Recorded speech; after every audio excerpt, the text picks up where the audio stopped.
Hello everyone. আজকে Friday, আর আমরা ফ্রাইডেতে আমরা ফ্রেন্ডরা মিলে একটু ঘুরতে বের হই, বিশেষ করে বটিয়াঘাটা যাই আমরা। তো আজকে ওরকম একটা প্ল্যান ছিল, তো বাসা থেকে বের হয়ে গেলাম। আজকে শুক্রবার ছিল বলে রাস্তাটা অনেক ফাঁকা, এত ফাঁকা রাস্তা আসলে খুলনা দেখা যায় না।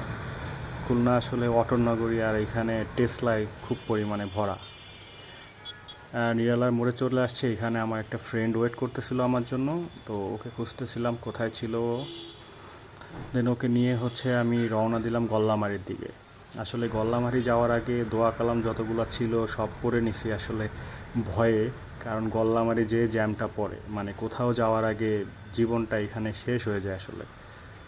আমার সেমিস্টারের, আমার ইউনিভার্সিটি লাইফের লাস্ট সেমিস্টারটা আমি এটা খুব ফেস করছি। প্রত্যেক দিন সকালবেলা এখানে এসে 1 থেকে আধা ঘন্টার উপরে আমার একটা টাইম ওয়েস্ট হতো এখানে। কী যে একটা অবস্থা, মানে খুলনায় ঢোকার আগে মানুষের খুলনার প্রতি যে ইমপ্রেশনটা, যে এটা যে কত বড় ভয়ঙ্কর হয় এইখান থেকে, আর খুলনা থেকে এক্সিট নিই বা এন্ট্রি নিই, এই জিনিসটা আমাদের সবার ফেস করতে হয়। আর খুলনার মানুষরা আমরা খুব ভালো করে জানি আসলে এটা কত বড় পেইনফুল।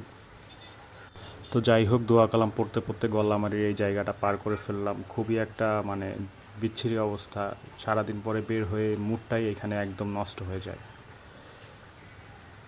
তো গল্লামারি পাড়ি দিয়ে এই যে চলে আসছি সাচিবনিয়ার মোড়ে। এইখান থেকে বটিয়াঘাটা রাস্তাটা, আমাদের হাইওয়েটা ক্রস করলেই হয়, এটা একটু দেখে শুনে পার করতে হয়। হ্যাঁ, এখান থেকে বটিয়াঘাটার রাস্তাটা মেইনলি শুরু। একটু সামনে গেলেই আমরা এই জ্যাম পাবো না, এই যে সুন্দর একটা রাস্তা শুরু হয়ে গেছে। এই রাস্তাটার জন্যই আসলে এই দিকটায় আসা, মানে এতটাই ভালো লাগে। এই যে রাস্তাগুলো চারপাশে সবুজ, আর চারোদিকে সুন্দর একটা পরিবেশ, এটার জন্যই আসলে এখানটায় আসা আমাদের। তো যাই হোক, এই রাস্তাটা আমরা খুব এনজয় করি। আসার সময় রাতের বেলাও এনজয় করি, আর দিনের বেলা তো করি অবশ্যই। এই যে অটোগুলা ছাড়া আসলে আসলে কিছুই নাই আমাদের, যেখানে যাব অটো অটো আর অটো। তো যাই হোক, বটিয়াঘাটার দিকে যাচ্ছি। এই যে সামনেই আমাদের বটিয়াঘাটা ব্রিজ। এই রাস্তাগুলো মানে শুক্রবার ইউজুয়ালি এত ফাঁকা থাকে না, আজকে কেন জানি না, বাট খুব ভালো লাগতেছে আমার। আসলে নিরিবিলি প্লেস খুব পছন্দ।